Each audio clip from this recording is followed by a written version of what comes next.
tonight. This is a moment when many millions of our fellow Americans are in deep suffering. Now, Democrats on Capitol Hill want to spend trillions of dollars to help. Details on the latest Coronavirus Relief Act.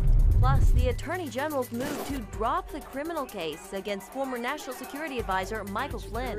And how some churches are planning to peacefully protest closure orders this Sunday. All this and more tonight on Faith Nation.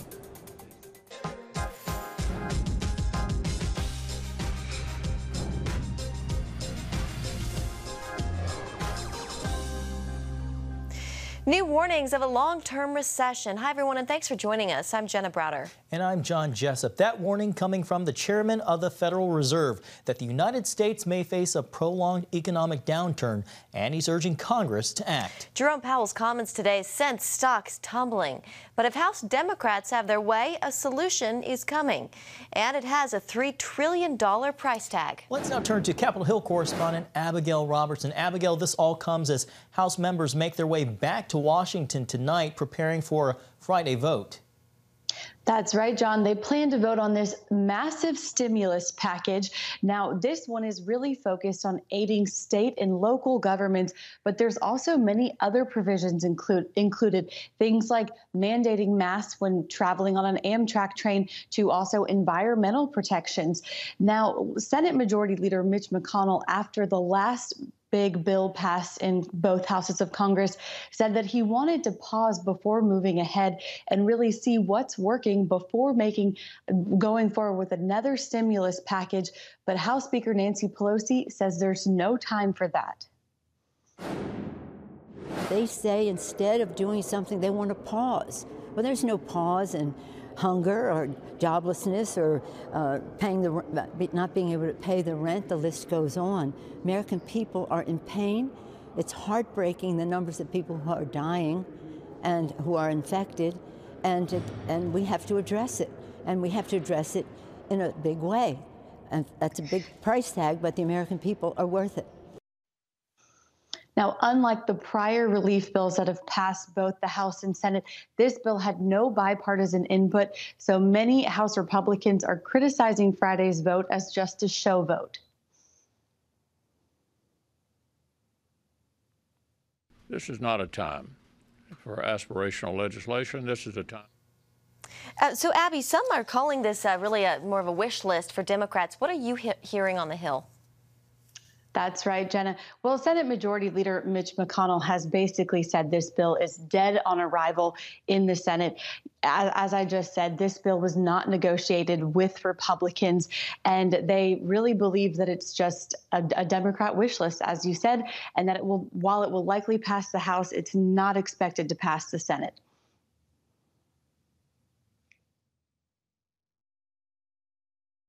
This is not a time for aspirational legislation. This is a time for practical response to the coronavirus pandemic.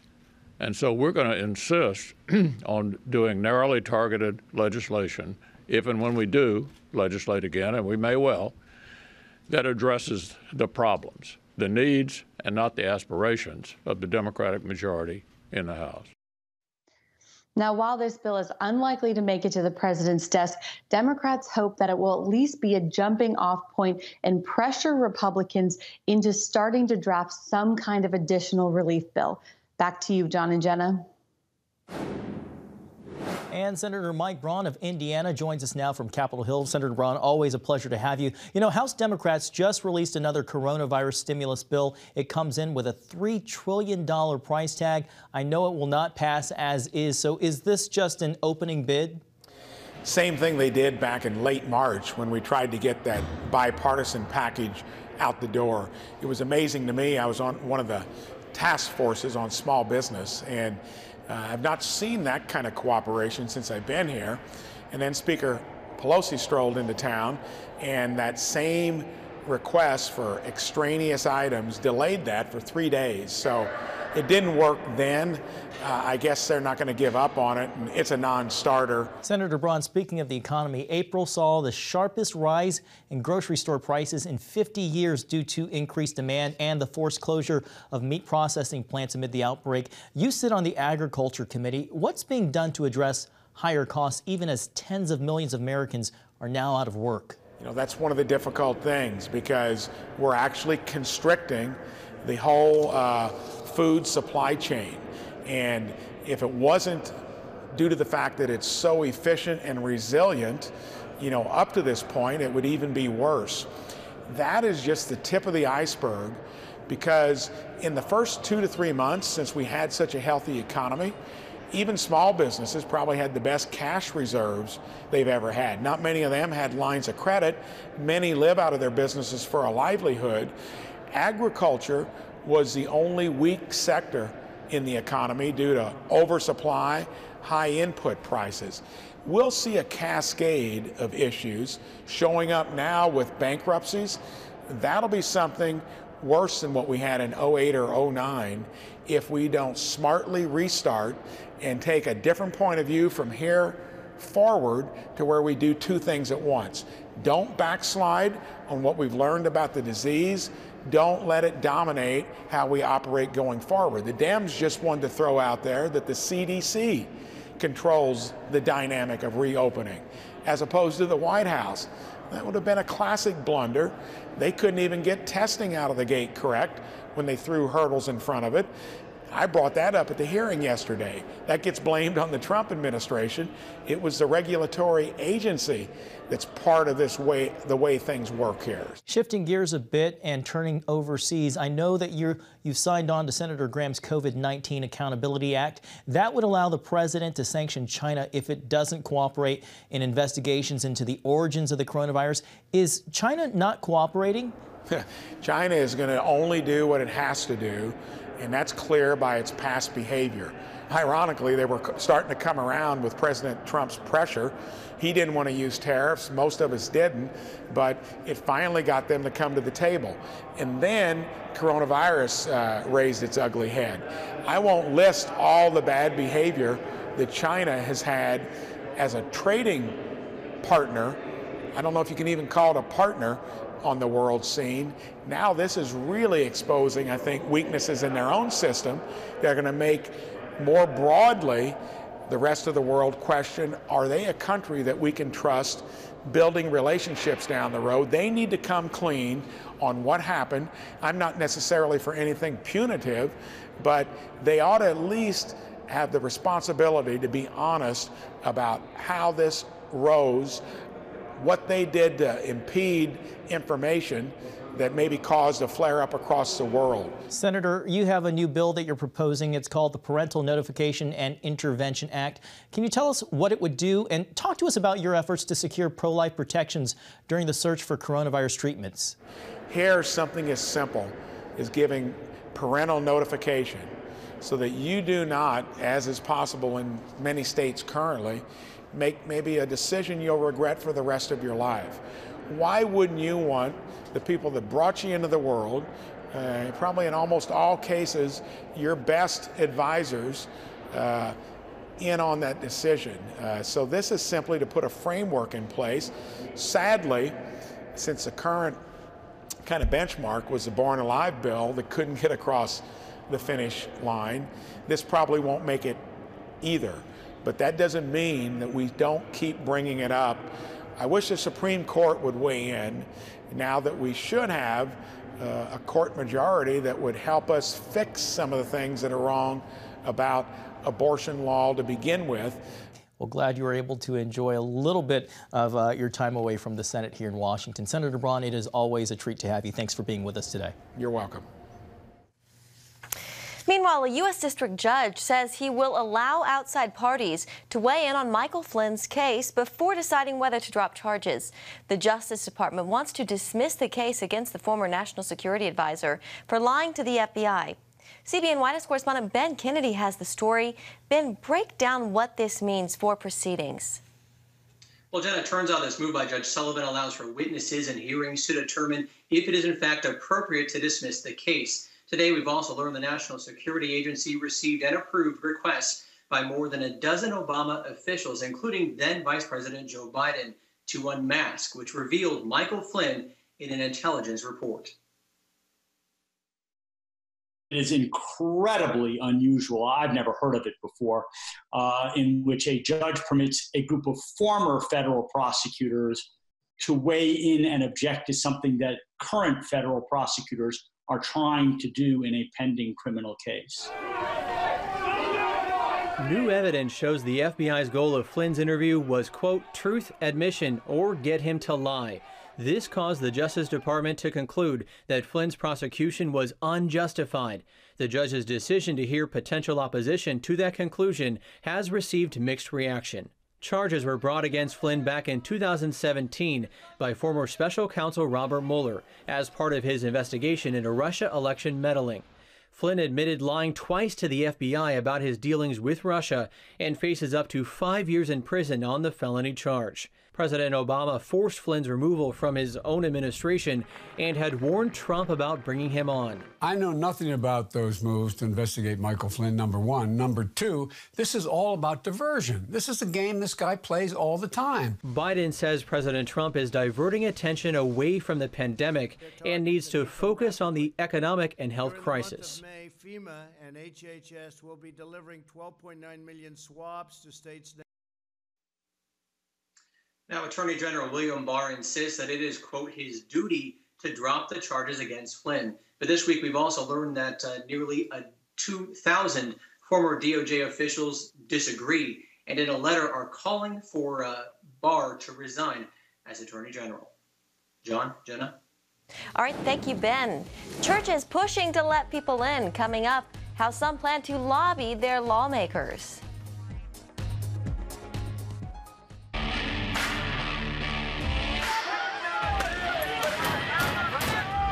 Having sex before you marry is a bad idea.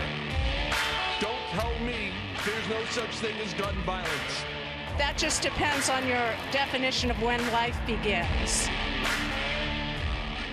Watch Dan and Dale tackle trending topics that test your faith on the next Faith Wire, Monday night at 9:30. The Global Lane takes you around the world, providing facts over fiction. What might rising trade and geopolitical tensions mean for you on the home front? With over 45 years of experience, award-winning journalist Gary Lane brings you the truth from a global angle. What about the issue of immigration? World news analysis you won't see anywhere else. And it's all right here on the Global Lane. Watch The Global Lane, Thursday night at 9:30.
Welcome back. A wave of churches across America will open for in-person services this Sunday. It's part of an effort called Peaceably Gather Sunday. And their aim is to strike middle ground when it comes to balancing health and safety against the coronavirus and worshiping without restrictions. CBN Chief Political Analyst David Brody joins us now with that story. David?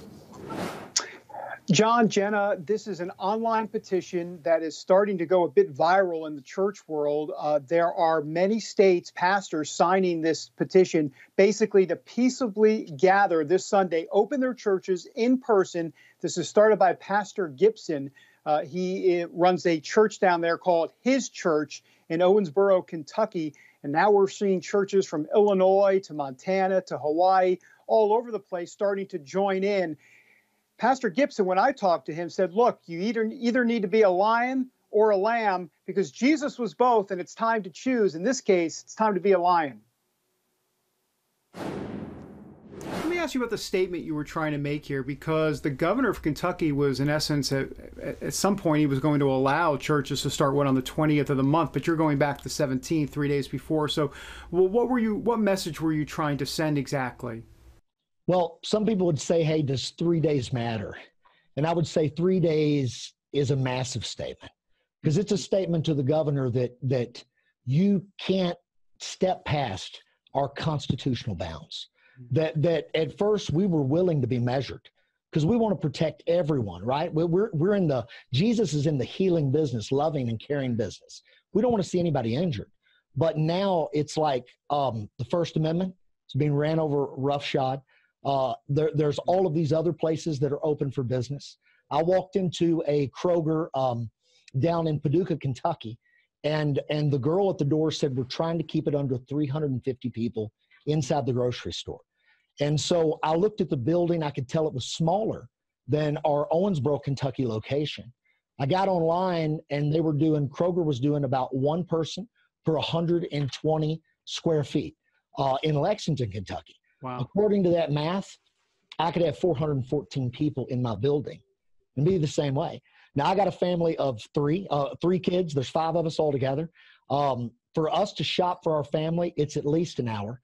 My wife says, how can you say that? You've only shopped 2 times in your life. But so pray for her. But we just want to see at least an equity in what they're asking about. And then I think people would be more cooperative. So that's why we're going back. That's why we're urging pastors to peaceably gather, and asking them to go sign a petition to go with us to peaceablygather.com and say, I'll take the church back. And we're saying, hey, come this weekend. But if you can't come this weekend, get your ducks in a row, right? Get ready and come back, and don't let the government dictate to you what your fundamental American rights are. It's time to stand up for liberty. Pastor Gibson clearly concerned about some governors, he believes, overstepping their bounds. In Illinois, the governor there saying there shouldn't be anybody gathering over 50, including religious services, until they find a vaccine. That could be a very long time. Pastor Gibson and others saying enough is enough. Yeah. David, so what will churches look like this Sunday when some of these churches start opening up? Right. It's going to be a bit different. It's not so much come just as you are. I guess in a way, you'll go as you are, but when you leave, you'll be dismissed in groups. Everybody's not just running for the exit and going to Cracker Barrel. Beyond that, social distancing, you'll sit with family only, and ushers will have gloves and masks and all that. So it'll be very different when you start to go to church in certain parts of the country this Sunday. All right. Thank you, David. Well, living through the pandemic has taken a toll on people from all walks of life, understandably, including our servicemen and women. And as the stress and pressure becomes too daunting, military chaplains do all they can to help diminish the impact. National Security Correspondent Eric Phillips spoke with the chief of the U.S. Army Chaplains. Now, Eric, his role is to help strengthen the soul. John, that's right. And Major General Thomas Soljam tells me that spiritual fitness is a major pillar of military readiness.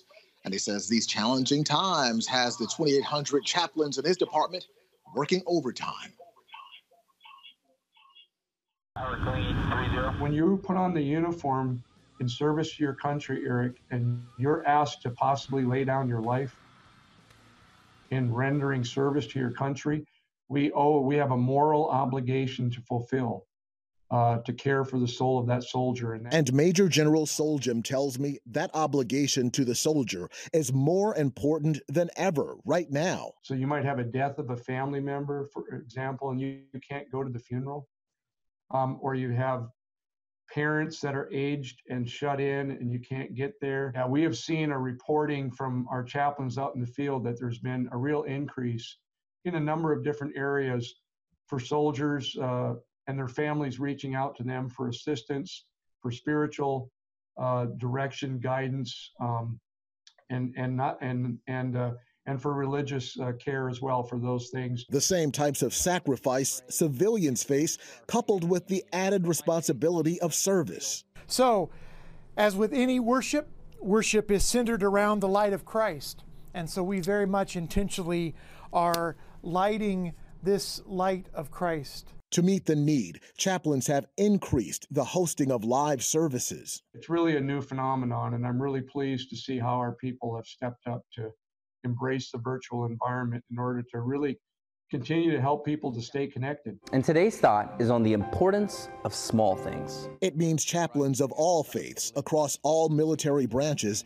not just ministering to troops and their families, but to all who tune in. So it's really taught us, I think, to raise the quality of our speaking, of what we offer people in a worship service or setting. And they're getting creative, like with the drive-in Easter service at this installation in Japan, or this Navy virtual service in Pensacola, Florida. They've been even doing things like Zoom potlucks, right? So chapel groups or religious groups, you know, doing virtual potlucks, just wanting to maintain fellowship, because that's a very important connection. So I see it in all of the struggle that people are facing.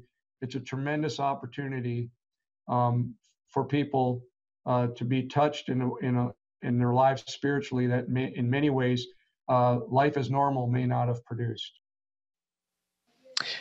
And Soljam says another positive coming out of this challenging time is that those in his department have really figured out one another's faith in a deeper way than they had before. And he says no matter how many chaplains he has, there's always room for more. John and Jenna. An important story to tell. Thank you so much, Eric, and we'll be right back after the break.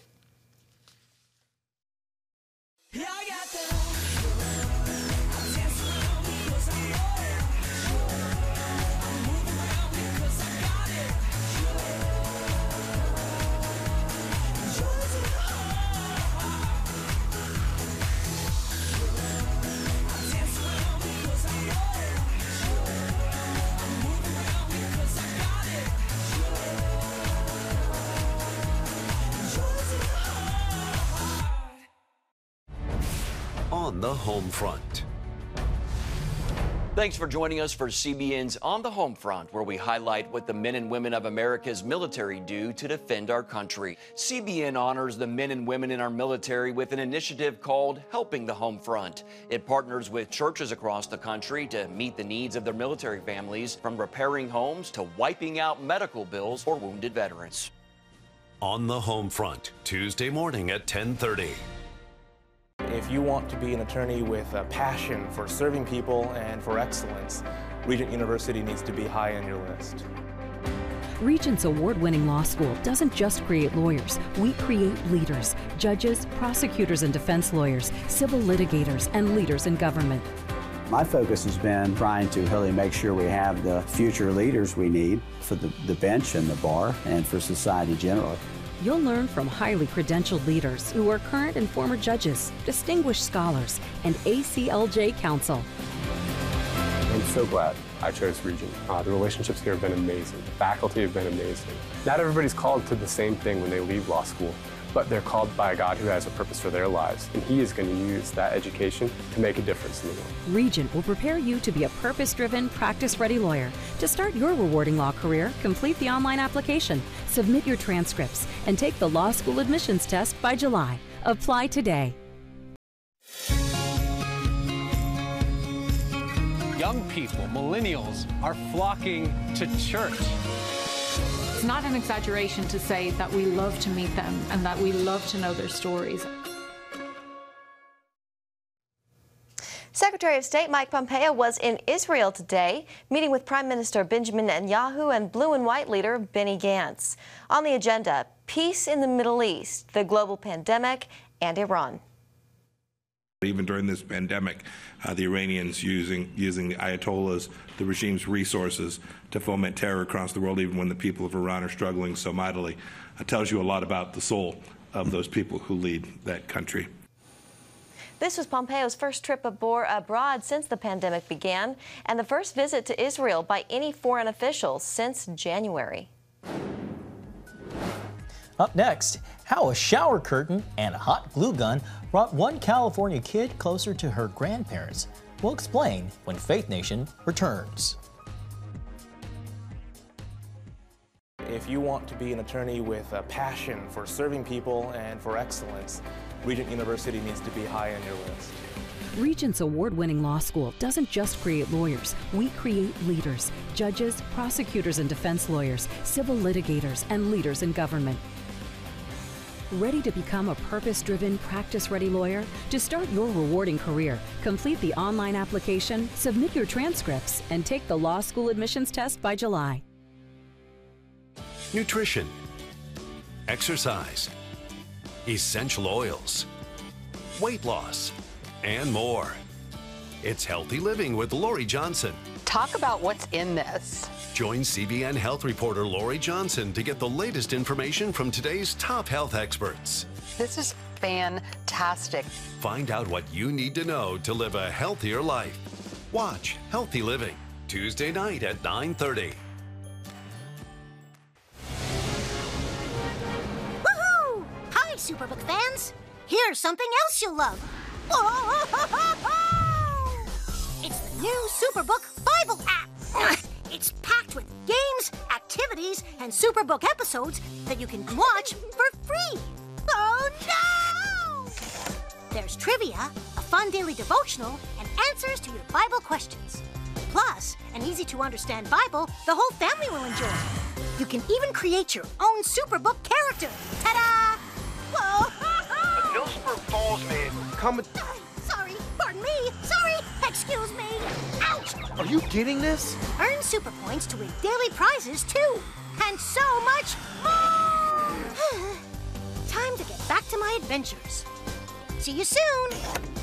It's the new Superbook Bible app. Free downloads on iTunes, Google Play, and Amazon. Tikkun Olam. This is our nature as a country. To make the world a better place. Literally, we felt the earth shaking. The Christian Broadcasting Network presents To Life, how Israeli volunteers are changing the world. This film needs to be seen by everyone. I was in tears. Now you can own the inspiring documentary To Life on DVD. There is blood on our hands if we know and we walk away. I'm so grateful that this film was made. To Life can be yours for a gift of $10 or more. Call 1-800-700-7000 or log on to CBN.com. We know that every minute counts to save life. It'll bless Israel, but it'll also bless all the friends of Israel. Discover the untold story of how Israeli volunteers are making the world a better place. Call 1-800-700-7000 or log on to CBN.com to get your copy today. And finally tonight, we got a great story to end with. For many kids, Jenna, there's nothing much better than a hug from grandma or grandpa, but social distancing has made that more difficult. Take a look at this, though. One California girl has come up with a creative way to connect with her grandparents. 10-year-old Paige O'Cray. We had Ziploc bags and her hot glue gun, and then we 10-year-old Paige O'Cray made a hug curtain using a shower curtain, hot glue gun, Ziploc bags, and disposable plates. Paige created the door hanging. How creative. Very innovative. Well, that's going to do it for tonight's Faith Nation. Have a great evening.